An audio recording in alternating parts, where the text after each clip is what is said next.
Le soir, pour que je fasse dodo, on me lisait les contes de Perrault. J'écoutais donc ma sœur aînée et je riais quand elle se trompait. Elle venait d'apprendre la lecture, trop jeune pour avoir un ton sûr, mais cela ne m'empêchait pas d'être friande de ces histoires-là. Un jour, j'ai pris entre mes mains le plus coloré de ces bouquins et j'ai regardé tous les signes qui se suivaient sur les lignes.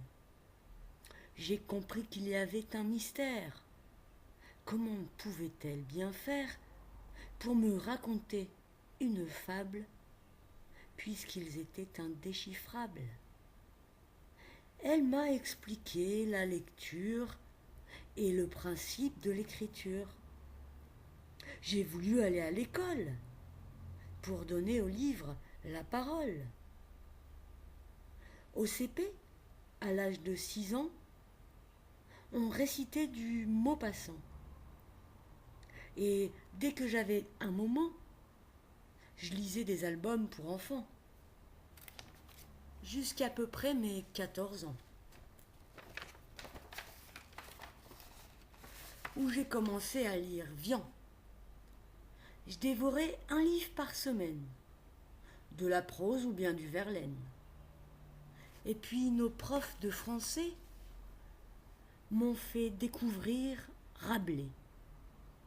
On a fait toutes les époques, des classiques jusqu'au baroque. Les œuvres qui m'ont instruite étaient très hétéroclites. D'abord, j'ai lu L'écume des jours. Nous avions étudié en cours. Puis L'Assommoir de Zola, Gervaise, son homme et puis Nana.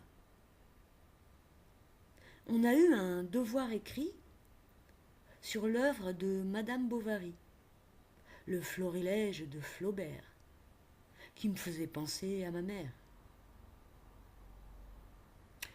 Et puis, j'ai dû apprendre par cœur de Ronsard les histoires de cœur.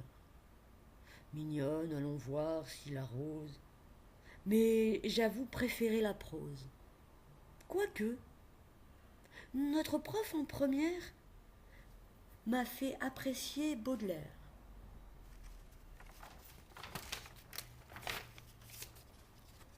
Et Alcool d'Apollinaire, ainsi que les vers de Molière. Le couple Verlaine et Rimbaud au printemps me donnait des sanglots, car une saison en enfer me rappelait ma douleur amère. Mais le poème sur les voyelles m'a paru bien superficiel. Puis nous avons lu des auteurs européens dont la teneur des écrits était bien différente que les simples fêtes galantes. J'ai découvert Kundera grâce à un film au cinéma. Et j'ai lu Anna Karénine. Devant Tolstoï, je m'incline. En voyage en Camargue, là-bas, j'ai lu Le procès de Kafka. Et l'atmosphère de ce roman flotte toujours dans le présent. Quant à la métamorphose, quand j'y pense, je suis toute chose.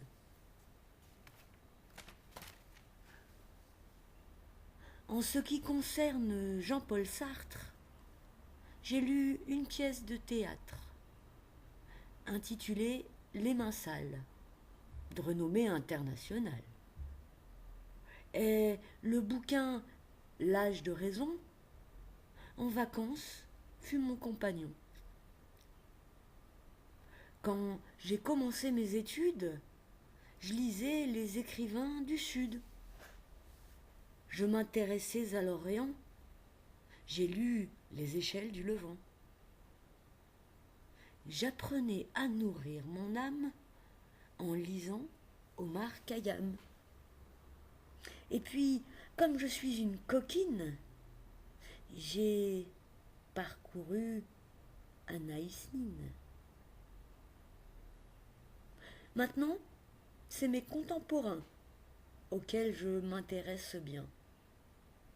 Comme par exemple Bernard Werber, qui est sorti de la fourmilière. C'est un ancien journaliste, presque un encyclopédiste, qui a une imagination tirée de la télévision. Il y a aussi Anna Gavalda, dont les titres influencent mes choix. Il y a aussi Jean-Marie Howell, qui rend la préhistoire si belle. Et aussi Catherine Pancol, avec ses livres On s'envole. Et bientôt il va y avoir du nouveau. L'autobiographie de Charlotte Pinceau. Get down.